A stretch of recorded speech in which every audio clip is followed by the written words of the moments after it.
So friends, initially in this oil exploration work, we are taking a lot of data, and that data is provided by Survey of India also. For example, this gravity magnetic data is needed to see about the prospect of the formation where oil can be there. So after analyzing seismic gravity data to ONGC and all, and after analyzing it, we also get data from remote sensing. And then combining all these things, ONGC starts seismic survey.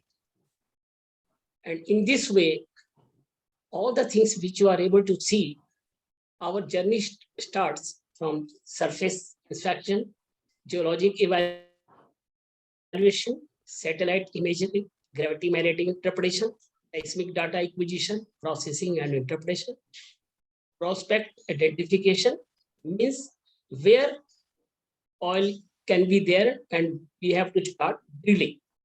So that prospect means formations, which we are going to put our drilling rig there. And also at the same time, this drill site determination is to be there, exploratory drilling. Then comes well logging, core sampling, and conventional testing. So my main aim today will be, of course, well logging, but I will touch all the things which I have mentioned here so that you can have a good picture of this oil.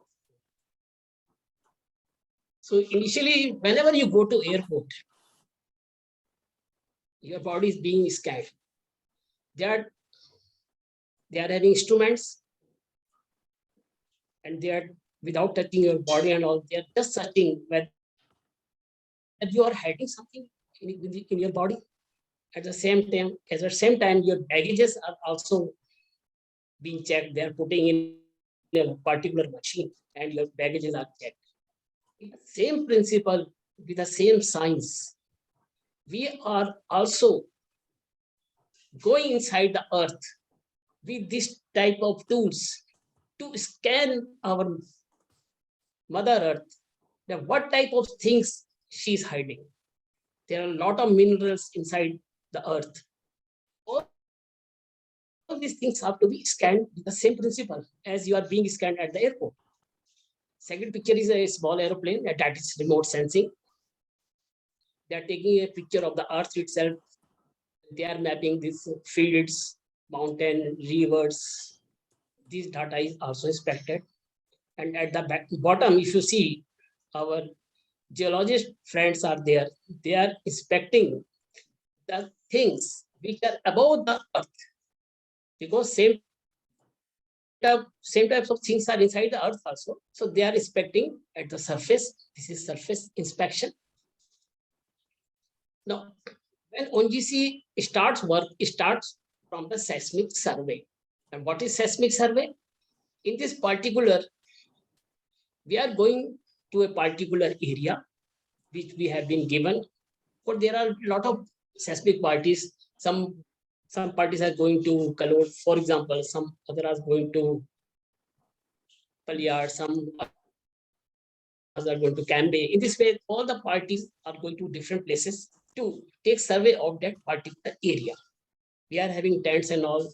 We are finding a good location so that we can have our daily solutions and all.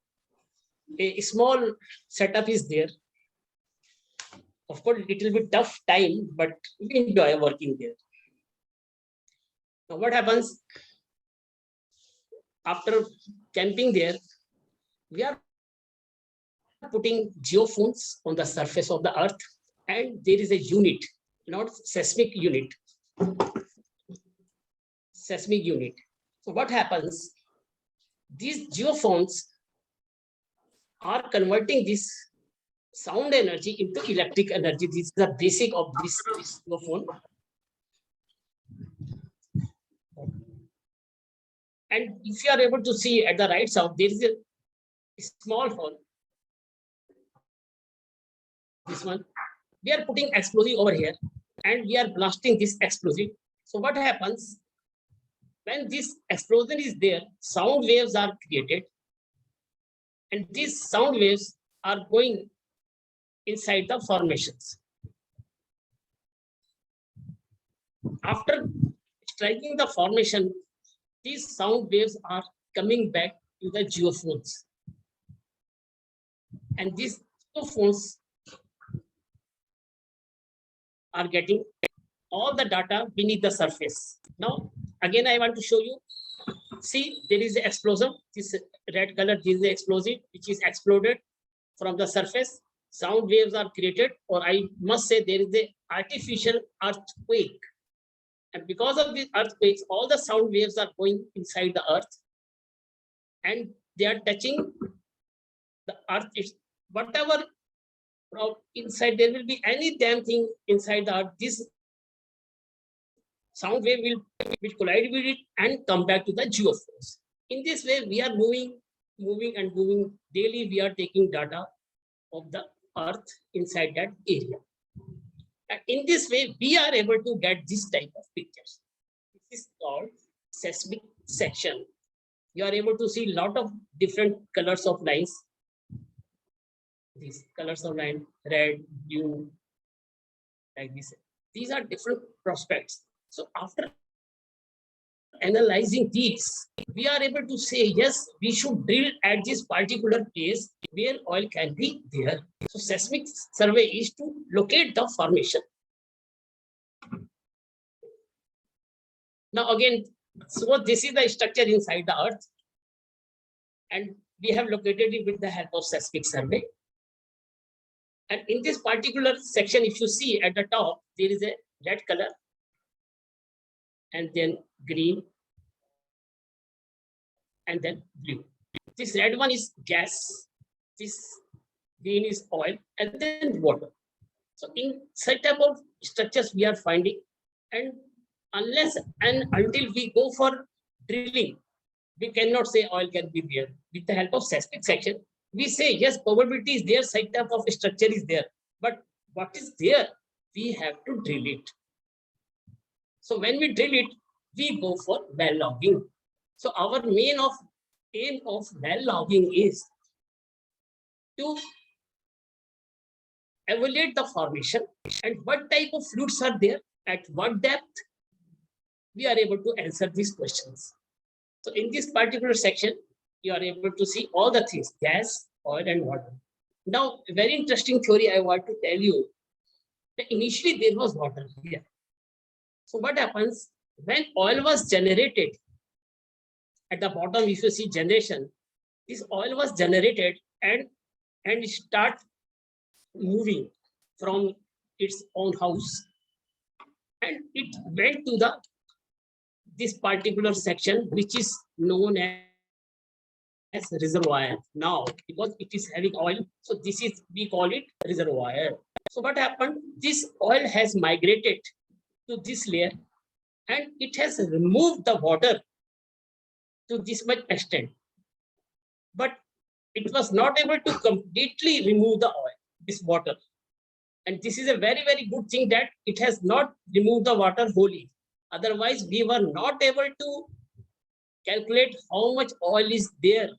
So this presence of water is very much necessary here, because by using a lot of equations, we are able to say how much water is there in that particular reservoir. We don't say how much oil is there, we say how much water is there. For example, if I say with my these calculations, if I say there is a 40% water, then immediately you will say, yes, it means 60% oil is there. So this presence of this water is very, very important here. So you just keep in mind, initially there was water, oil has come, it has taken its place and removed the water, but not fully. And because of this only, we are able to calculate it. So I have shown generation of oil, then migration, and then accumulation over here. It has accumulated here because there is a shale layer over. This is known as cap rock. So there is no further migration of oil about that. So this type of things that we are finding. Now,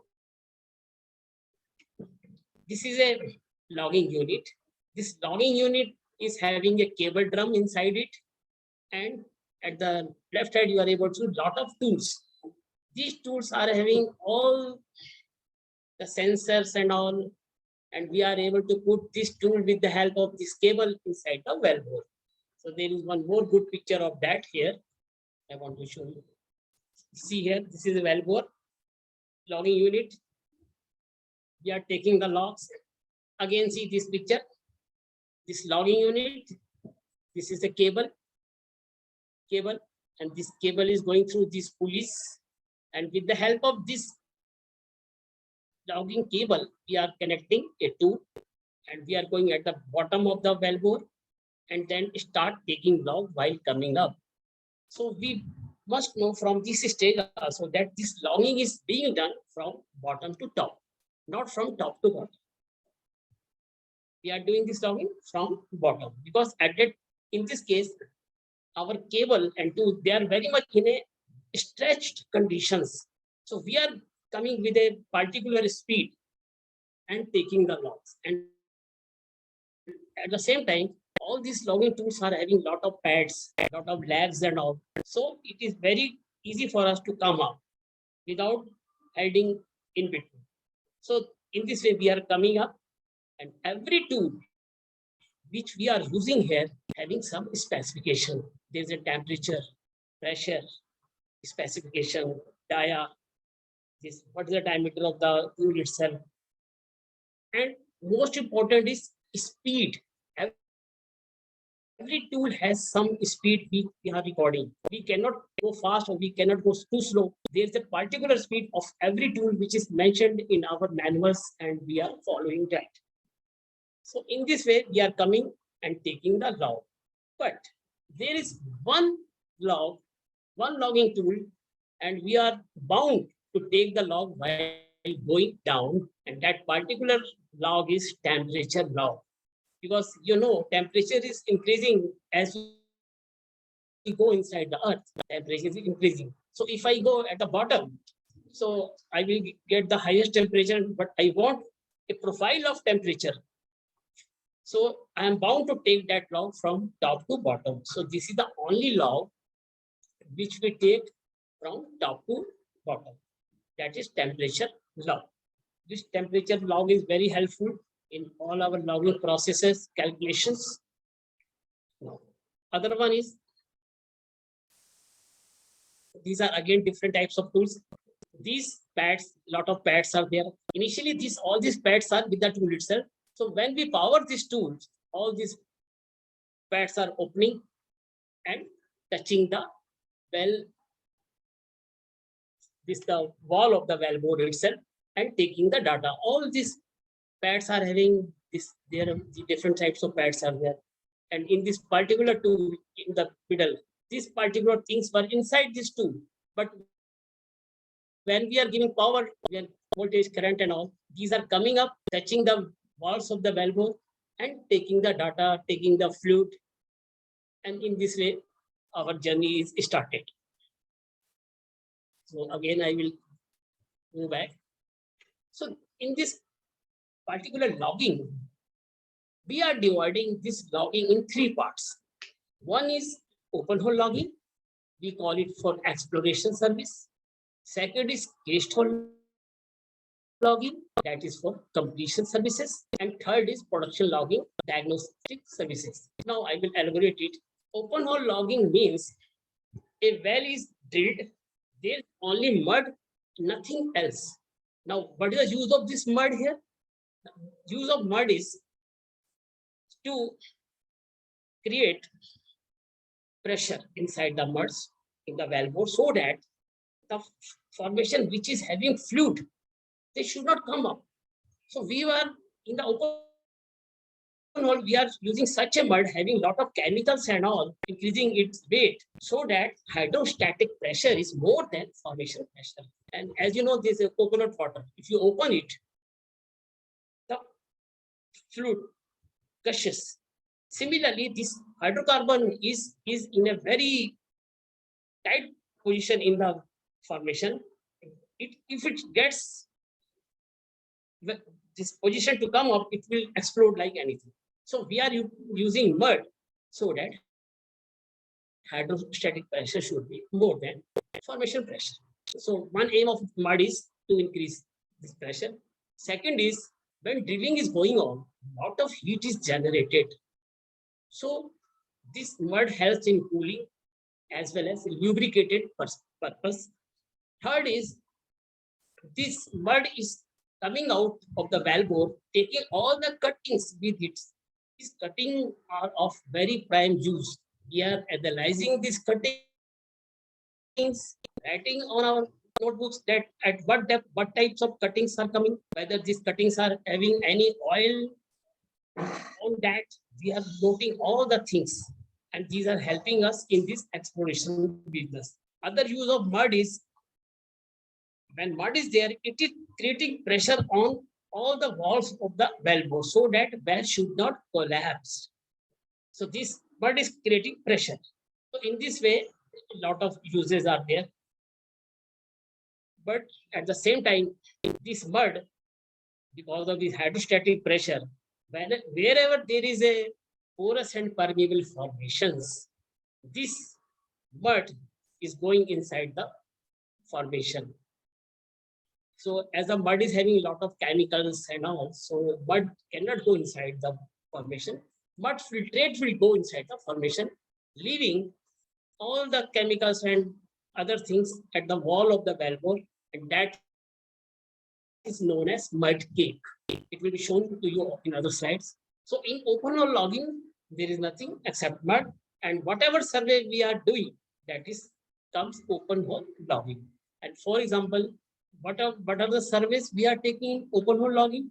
Our main aim is resistivity log, density log, spontaneous potential log, gamma ray log. These are the basic logs which we are taking in open hole logging. As there is no casing, we are taking all these logs. So after analyzing open hole logging, if we say yes, there is oil, there is a reservoir.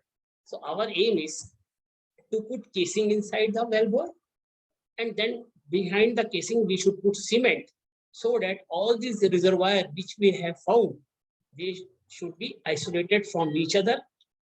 So now the question comes, what is the guarantee that this cementation work has been done nicely? Is there any leakage in the cement?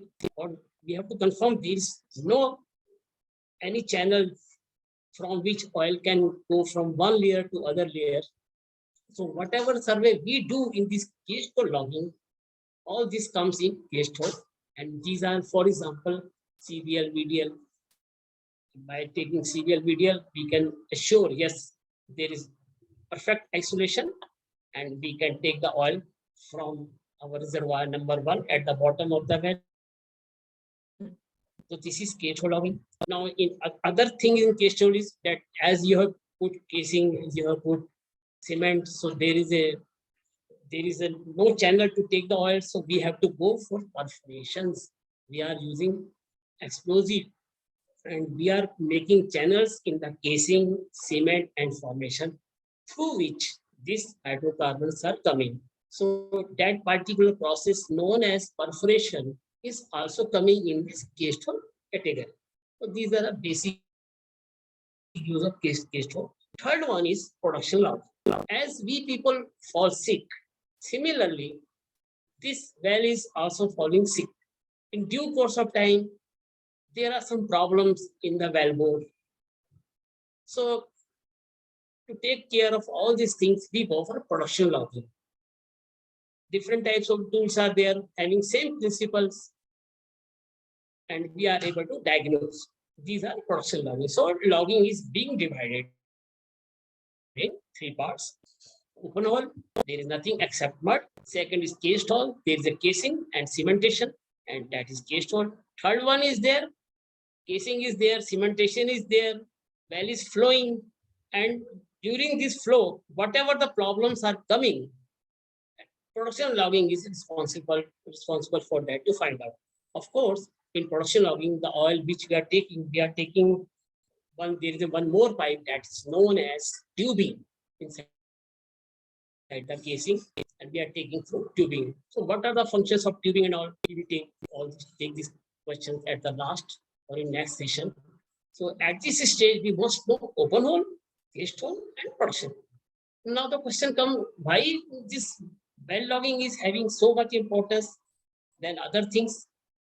Because of its accuracy, core depth correlation, repeatability, reproducibility, and efficiency. These are the important things which we get in well logging. For example, you can say, instead of taking logging, we can take course also. Take the course and take the survey of this course, and all we can find the things which we want, suppose porosity, or permeability. All this data we can calculate from course also. But there are certain constants.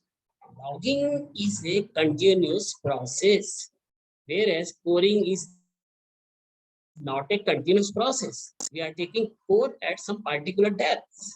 Whereas in logging, you are taking the log from the bottom of the well to the top of the surface. So this is a continuous process. Now there is a definition of this open logging, or I should say well logging, that well logging is a process of measuring petrophysical properties of the formations in situ conditions. In situ, please remember this, in situ conditions. So this is the definition of logging. Next, our main aim is formation evaluation. Okay, and this formation evaluation is required for identification of potential pH zones. Number one, saturations and porosity estimation means how much water is there, how much oil is there. We want to know from these logs. Third is volumetric estimation of rocks, minerals, and fluids. Net send calculations and correct estimation of prey. Because our main aim is to find out how much reserves are there. So with the help of logging, we are able to provide to our management lot of data. For example, porosity, saturation, thickness of the reservoir. We are able to give this data to the management. Of course, we are not able to give area. This particular area is given by seismic people to the management. And after getting all this data, this reservoir people are able to say how much reserves are there. Of course, all these things will be covered in the future lectures. Now again, formation evaluation methods, mud logging. We are at the time of drilling also, this mud is being observed. All the things in the mud we are observing. We are taking cores, analyzing cores and all. MWD, IWD, measurement while drilling, and logging while drilling, then well logging, and finally formation testing. We are also having tools with us to test the formation, that what type of fluid is there in the wellbore, what is the pressure of that fluid, what is the permeability of the formation. We are able to find with the help of formation testing. So these are the methods of formation evaluation. Next, so after listening all these things, you can say that our logging is an eye of oil industry. In our body, our eye is playing a vital role. Similarly, logging is also playing a vital role in oil industry. So our logging has been given this name, eye of oil industry. Now this is a structure. This is a well has been drilled. We have taken the logs, and if you say there is an oil return, resistivity, cell potential. This is oil formation, which we have come to know with the help of logging. Again, this picture has come. I have told you. And about this cable, these cables are also of different types, because in open hole, cables are different. It is having a very big diameter. There are a lot of conductors in that particular cable. 7-8 conductors cables are there, because we are taking a lot of data from the formation. So we need more things inside that cable. And whereas in case hole logging, their cable is a small one.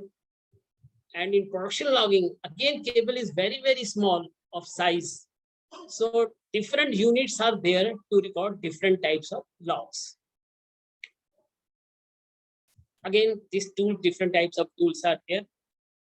So these are the basic things: porosity, saturation, shale volume, permeability, capillary pressure, vertibility, relative permeability, well test permeability, acoustic property.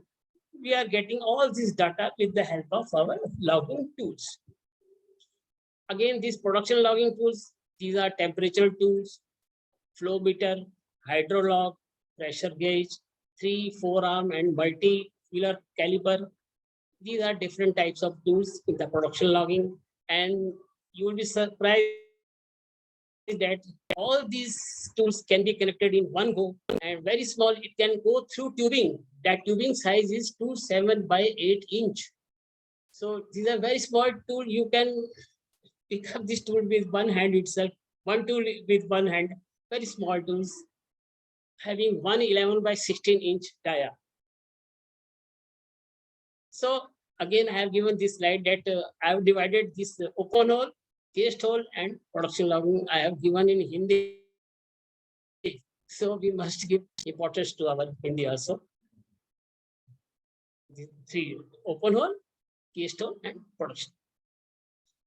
Open hole, there is a only bit is there, and drill collars are there in their casing and cementation, and finally there is a tubing inside it. This is production logging. So there is one more slide of this showing.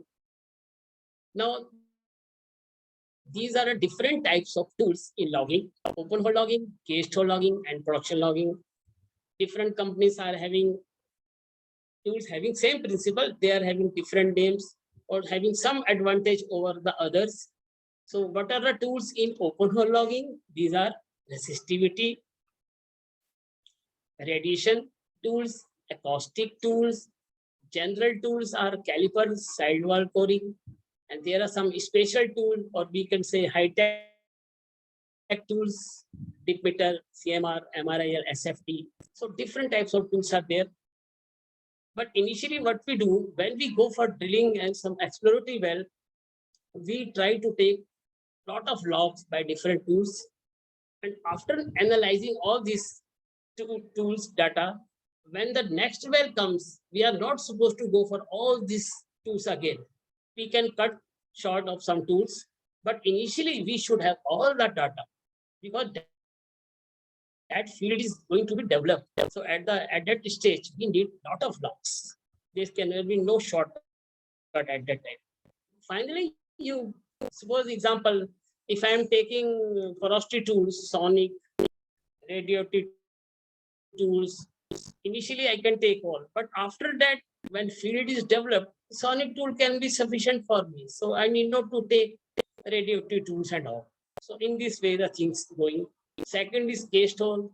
In cased hole, we are taking CBL, natural gamma ray. CCL means casing collar locator. TCL means tubing collar locator. Bridge plug. That particular bridge plug is to isolate one reservoir from the other in the wellbore itself. 3-point indicator to know if suppose some casing is stuck up and all, or drill pipe is stuck up, we can find it out. Then casing, tubing cutter, string shot, perforation, casing inspection. All these surveys are being done in cased hole. Now there is a production logging, flow meter, temperature, pressure, fluid density, hydro, TCL, universal gamma ray.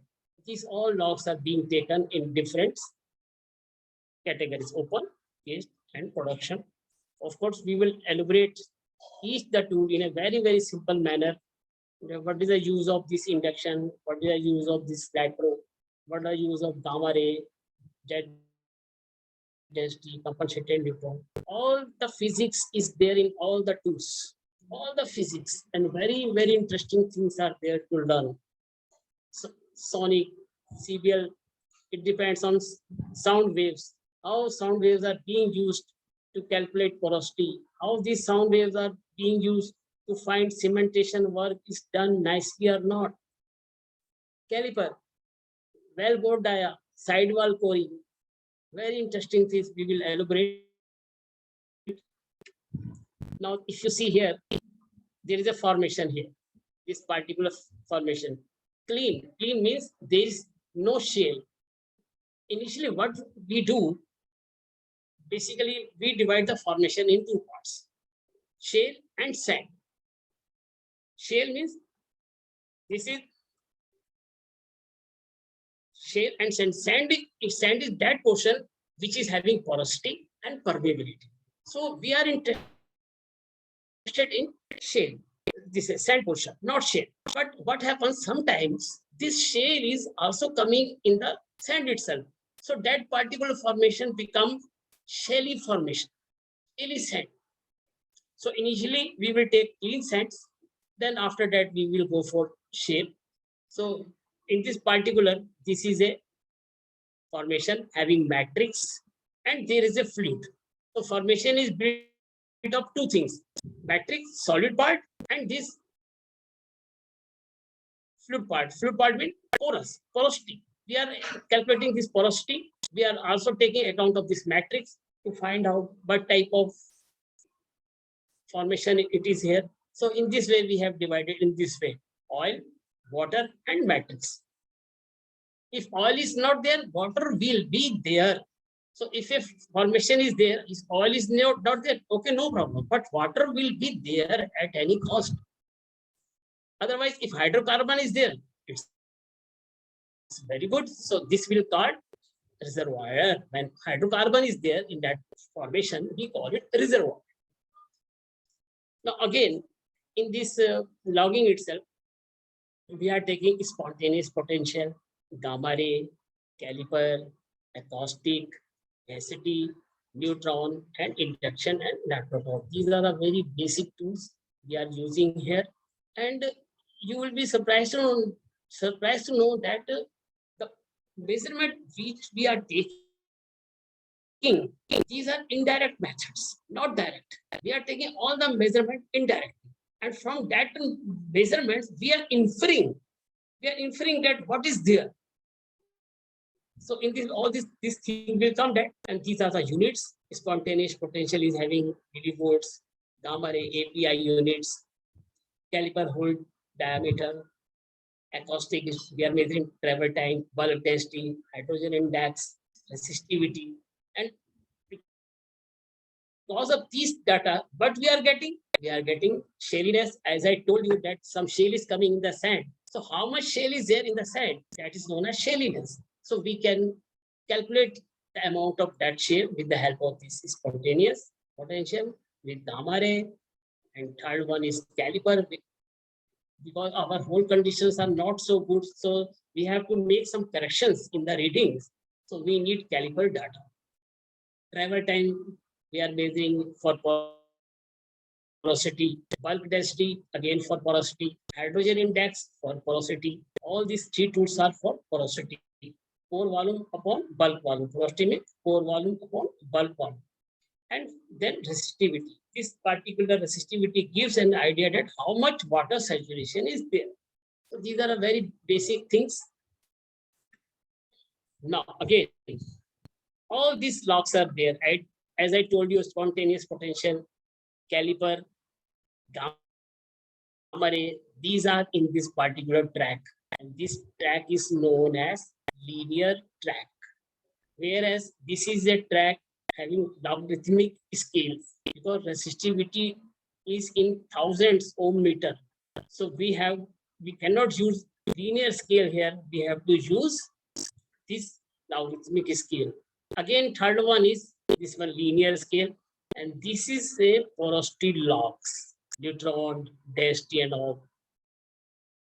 With the help of these logs, we are able to say how much porosity is there. And we can also say by seeing this log that increase of resistivity is why. Who is responsible for this increase? Whether this is hydrocarbon, because hydrocarbon is the insulator, so resistivity will be high. But without seeing these logs, porosity logs, we cannot say this high resistivity here or here is because of hydrocarbon. We cannot say. It can be because of tight formation, or it can be because of coal also. Coal is insulator, having carbon, carbon is an insulator. So without seeing these logs, this porosity log, we cannot say this increase of resistivity. This there is an increase here. Here, if I see the scale here, increasing is there. Scale, there is a scale increasing this side. So this is a good thing. This is also a good thing. But after seeing this log, I say yes, there is a hydrocarbon here. Again, if I say this, yes, there is a hydrocarbon here. Again, and if you compare this and that, having this also having same porosity, but why against this there is no increasing resistivity? It means there is a water. There is no increase in resistivity. This is a water bearing. So this is oil bearing. Then this is a shale portion coming here. And again, there is a water bearing here. Again, this is a hydrocarbon bearing. Very good example of hydrocarbon bearing and water bearing. See, this porosity, this one. So these are the logs which we are taking with the help of our logging tools. Different types of logs. I will show you all these logs in the next slides. Now, again, I am coming to my very, very basic slide. This is a valve. This is a valve board. This is a drill pipes. This is a drill bit. So we started drilling. Different types of formations are coming in between. So what happens? This particular formation is having porosity and permeability. So what happens? Because of hydrostatic pressure, this mud is going inside this formation. So what happens? This mud filtrate is displacing the original fluid. And by displacing, there are a lot of sections are developed in this sand body. Now, if I go to next one, this is a shale portion. Behind this, this is a, below this, this is a shale portion. Shale, there is a caving. So this, because of caving, the diameter of the hole being is enlarged. So we can say by seeing these logs that there is a caving, there is a sand. We are interested only this mud cake portion. See, 1, 2, 3. These are mud cake, having mud cake. So these are porous and permeable formation. With the help of this caliper tool is having arms. So when we take logs and come up, what happens? This caliper log, this legs of the caliper tools are touching this. So as there is a decrease in the diameter of the valve bore, we are able to see on the caliper log, yes, there is a decrease. So we say, yes, this is a mud cake portion. Now, if caliper comes above, there is an increase in diameter. So we say shale. So in this way, this formation is being divided in shale, sand, shale, sand. We are interested in sand. Now, of course, we are interested in sand, but whether this is a water-bearing sand or this is a hydrocarbon-bearing sand, we will to use other tools to find out what type of sand it is, whether it is a reservoir or this is only water bearing. So in this way, we are moving towards our journey. So our journey has just started to find out shale and sand, shale sand, shale sand in this way. Initially, I will divide in two parts. Of course, in our advanced studies, we will going a little bit higher. We have to introduce shale in the sand also, but initially we should divide in two parts only, sand and shale. So by seeing this caliper law, we are able to see the diameter of the hole. If diameter is decreased, it means there is a mud cake, and where mud cake is there, then there is a sand. So in this way, we are picking the things. We are picking the thing. We are interested in sand. So in this way, our journey is started. Now, in this way, what happens? This mud filtrate has gone inside the formation, and this mud filtrate has developed a lot of zones. One zone, second zone, and there is a third zone above this that is having true resistivity resistivity. And this is a valve having mud cake. This is a mud cake. This is the diameter of the whole flush zone. We call it flush zone or invaded zone. In this way, this is a invasion profile. This is invasion profile. Now, caliper I have just discussed to find out the hole diameter. Of course, the use of this caliper is not limited to hole diameter. We are getting a lot of other information. We are able to say how much volume of the valve bore is there, because after putting casing, we have to do cementation also. So we, by caliper tool, we can say to cementing people that how much slurry is needed to fill. So by knowing this volume with the help of caliper tool, they calculate how much slurry is needed. So this was the caliper tool. First is caliper tool to know sand shale. Now we go for other tool, that is spontaneous potential. We call it spontaneous because this is generated automatically, spontaneously. We are not using any current, any voltage to develop this. It is coming naturally. Now you will be surprised to know about how it is developing naturally. What happens? We are using mud inside the valve, and there is a water in the formation. So having this mud filtrate as well as this water are having different salinities. So when these fluids of different salinities are coming in contact with each other, this SP is generated. So this SP is dependent on salinity difference of RMF, means mud filtrate, and resistivity of mud filtrate, and RW. RW means formation water, which is in the formation. Now, if you are able to see this curve I have shown on going to left hand side. This is a shale baseline. In shale, this is a curve in shale. This in shale, this SP is not generated because this shale is not permeable. This mud filtrate and RW are not coming in contact in this portion. So this is not developed. Again, this is a shale. This SP is not developed because it's not permeable. So this is known as shale baseline. But it has developed here. Below this, it is developed. So why it has developed? Because of porous and permeable formations. RW and RMF are coming in contact with each other, and this SP is developed. Now you can say why I have shown this here, this side. I can show this curve from here to here also. Yes, I can show. It depends on the salinity contrast of RMF and RW. We have to see which has more salinity and which has less salinity. You can do yourself, just note down. I am giving you one hint.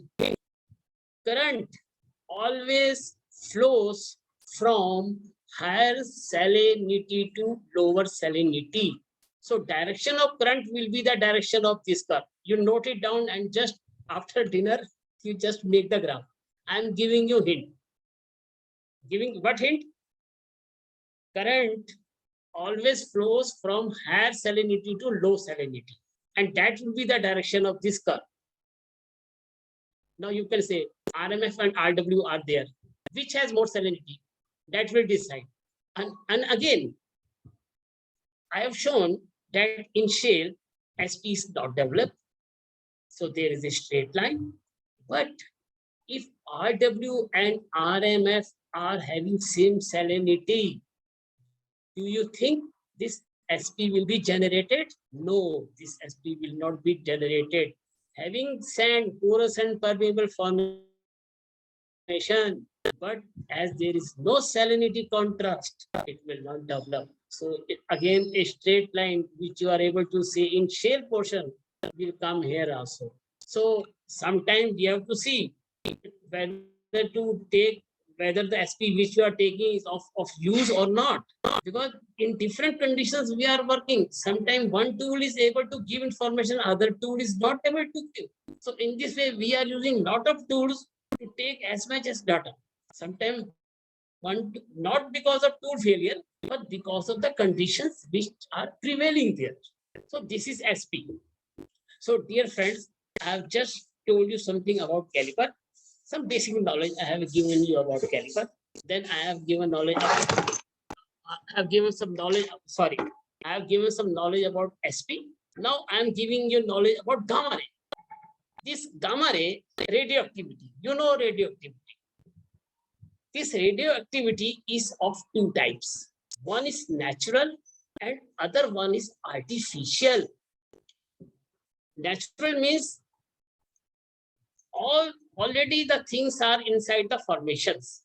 The Almighty has already put the radioactive materials inside the formations.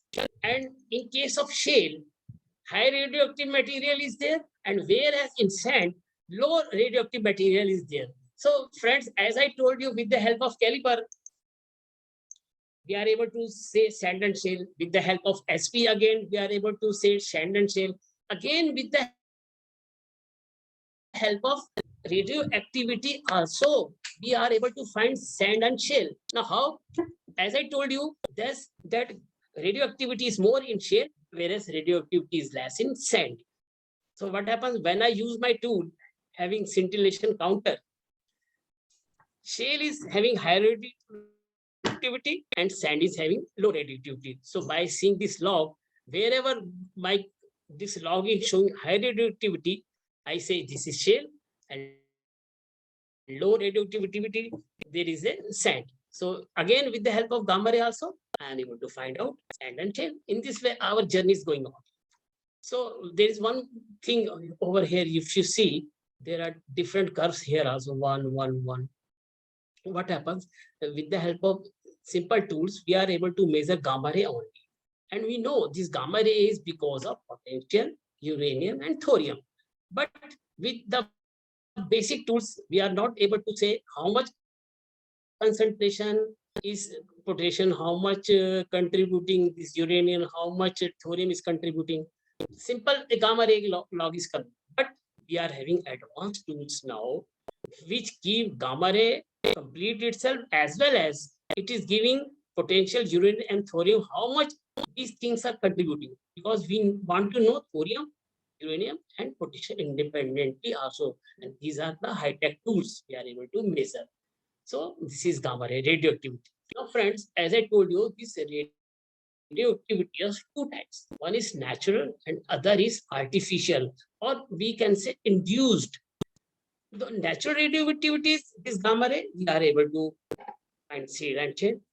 But in case of induced radioactivity, we are using sources, radioactive sources from our sites, and we are putting in our tools and bombarding the formation and getting the information to know the porosity. For example, neutron log is there, density log is there.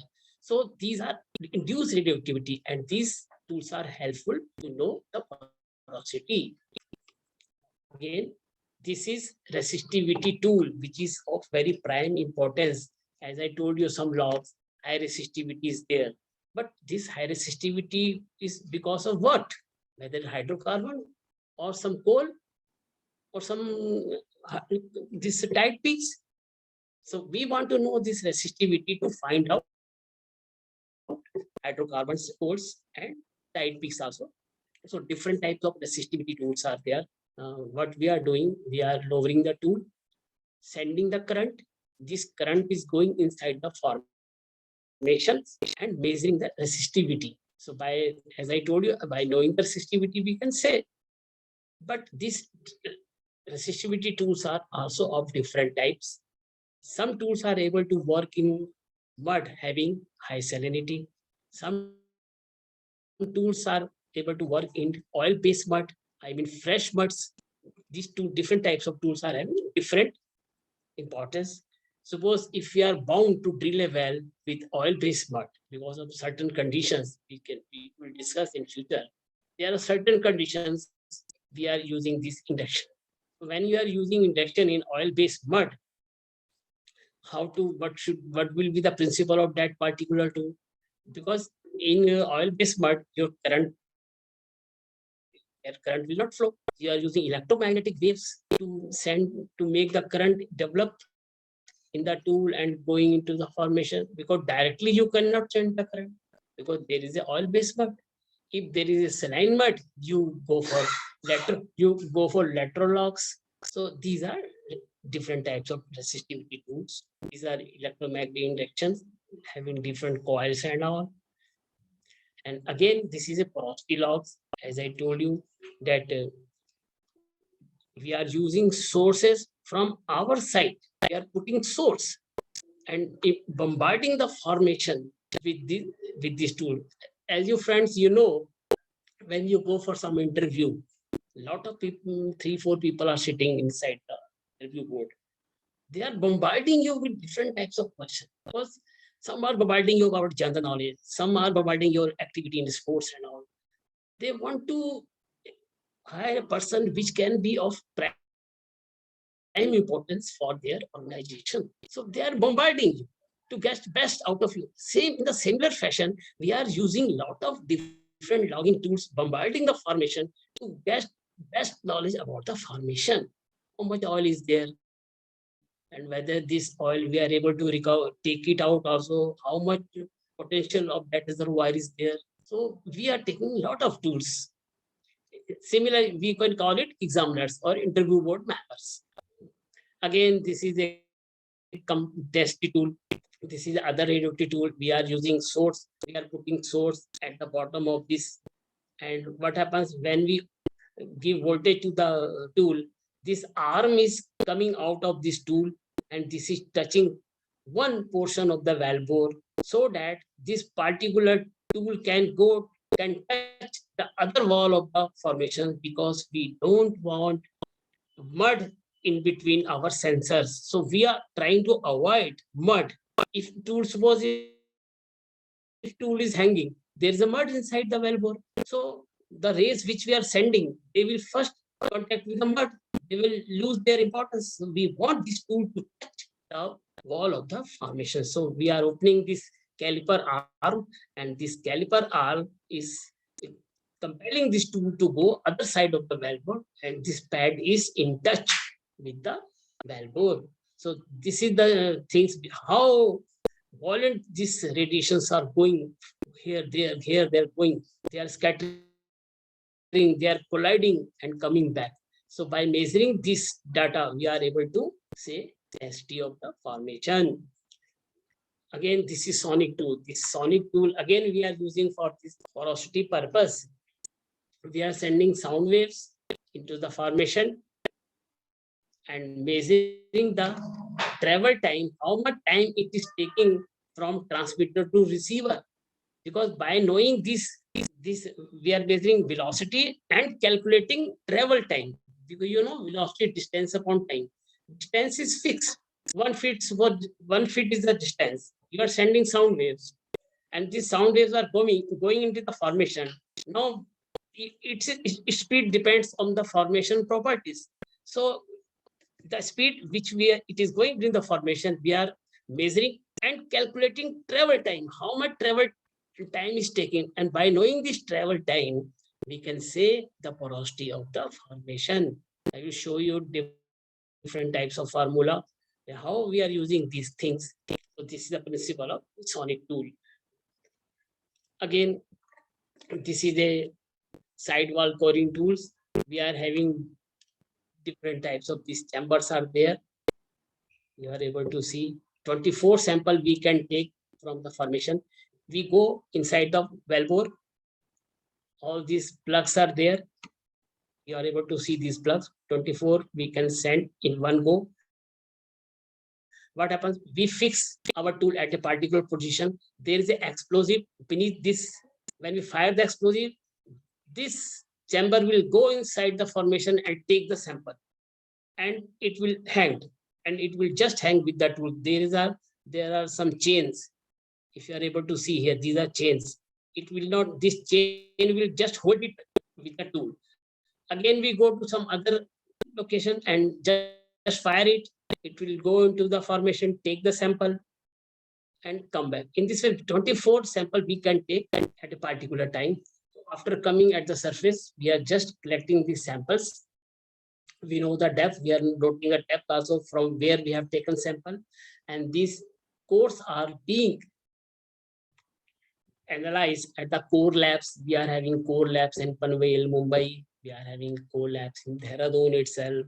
Very big centers are there.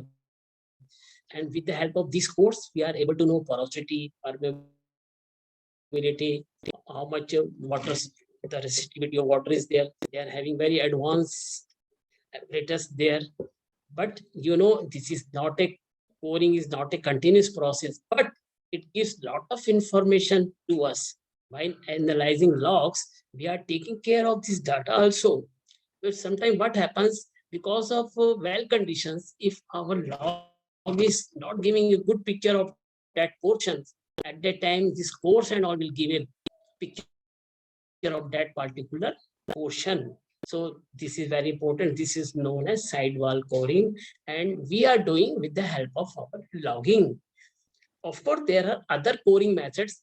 Production people are also taking logs. This course, they are taking course of 1 meter, 1.5 meter long formation. They are taking it from the formation with the help of drilling. So, but from logging, we can do this sidewall coring. So, in this way, what we learned by seeing these logs, we can say where are we. This is known as correlation. At what depth the reservoir is, at what depth we are, and what is there, whether it is a reservoir or not. Is there any oil or gas? By calculating water saturation, we can say yes, there is a water or oil. We can say how much hydrocarbon is there. Porosity will tell us. And can the formation flow? Permeability will tell us. Will the formation flow? Pressure. Pressure will give us information. Yes, well will flow. So this logging is giving a lot of information there. And if you see in some of the books, it is written well bore logging. In some of the books, it is written well logging only. Initially, it was electric coring also, because initially there was not too much advancement, because after World War II, the tools started growing and a lot of research is being done since then. And there are a lot of modification till now. And this Lumberger brothers, they have started doing this job.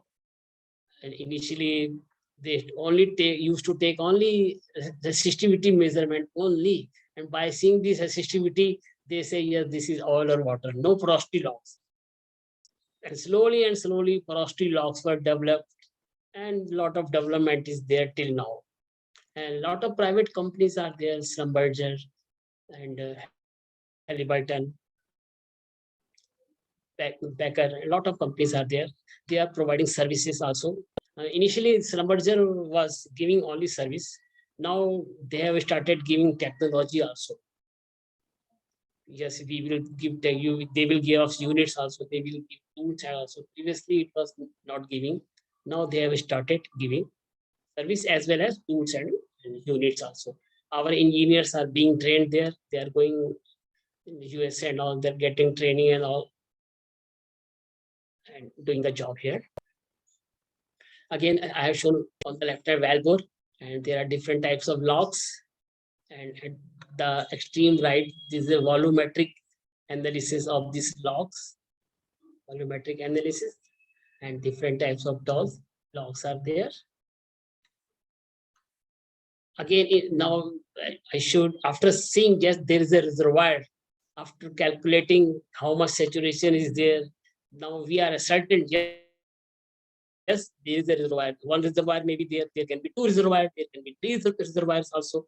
So we start from the bottommost reservoirs. This is the policy of the management, to start from the bottommost. And if they want to take from the second reservoir, they can take. And there multiple tubings can be there, or sometimes they are drilling some other wells for that particular reservoir number 2. This is a management policies. So in case hole logging, what we are doing, we are using sound waves. We are using sound waves to ascertain that there is a good cementation or bad cementation. And I want that to give me only 1 minute to show you physically a thing. Last You will be you will enjoy this, that what is happening, what is the magic behind this CBL video. Very interesting thing is there, and you can say yes, cementation is good or not by just listening the sound waves. For example, now listen, just listen.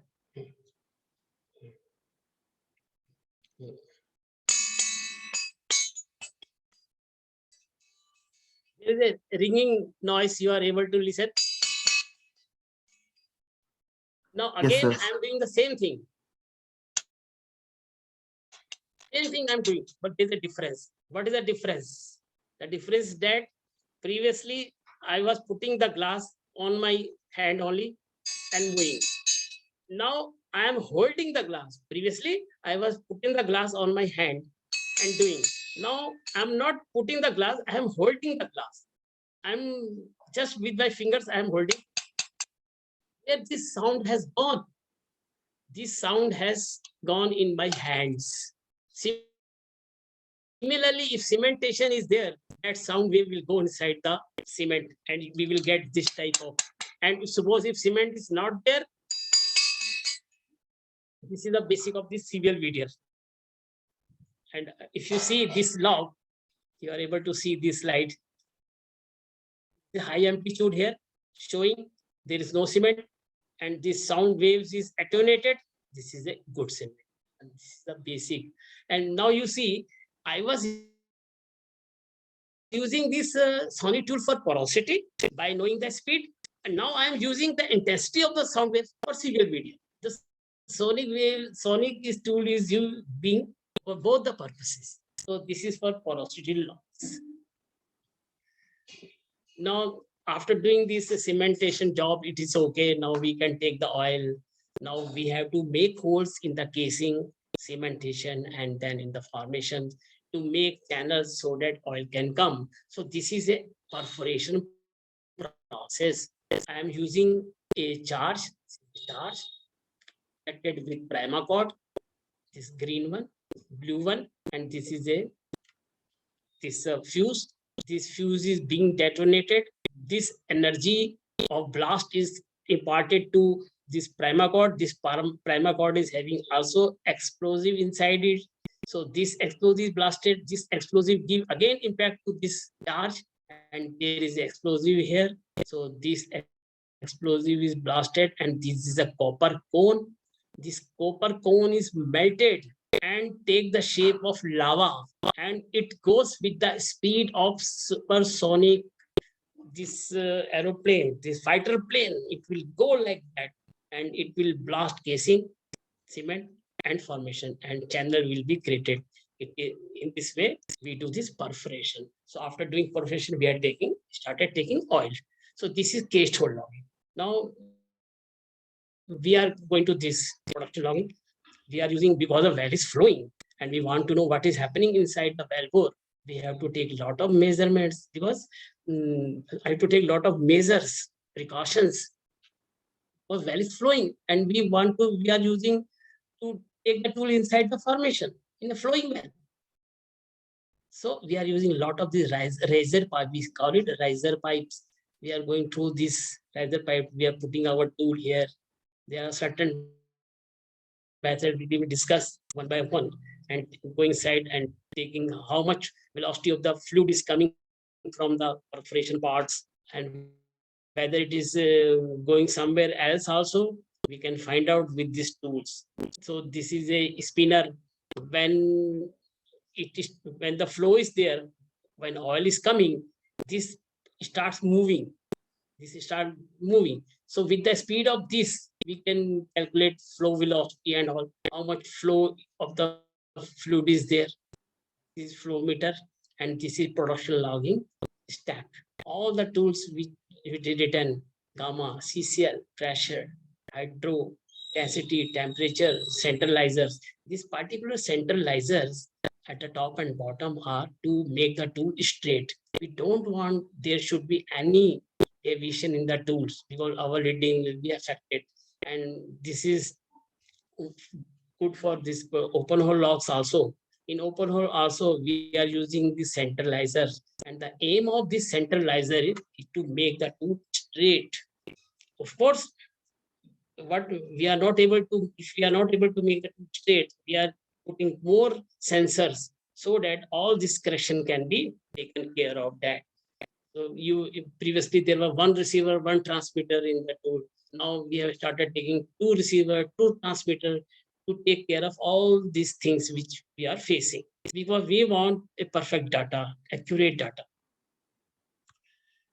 So role of well logging in exploration and production industries: understanding reserve estimations, geological and geophysical applications, well completion, economic analysis and production planning, reservoir management, diagnose problems of sick wells, understanding geomechanics. Now you will be just thinking that what does it mean? Sick well, what does it mean? As our body falls sick, well is also falling sick.